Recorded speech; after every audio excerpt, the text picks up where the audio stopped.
गाड़ी के जो डीजल टैंक की बात करें तो डीजल टैंक जो है टाटा ने जो है बाहर दिया हुआ है, जो है बॉडी के बाहर जो है चेसिस के बाहर आता है। ये आप देख सकते हो, सेम वैसा ही हमने जो है गाड़ी में रेडी किया हुआ है। अगर गाड़ी के डीजल टैंक की पहले की बात करें तो वो गोलाई में आता था। अब का जो डीजल टैंक है वो Bs6 में ऐसा वेरिएंट आया है।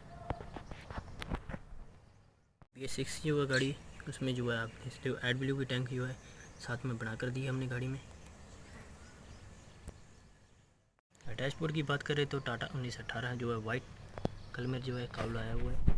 और ये जो गाड़ियाँ जो है 2 कावल हमारे पास आए हुए हैं और बहुत जल्द आपका सामने जो है फुल बॉडी का रिव्यू करेंगे।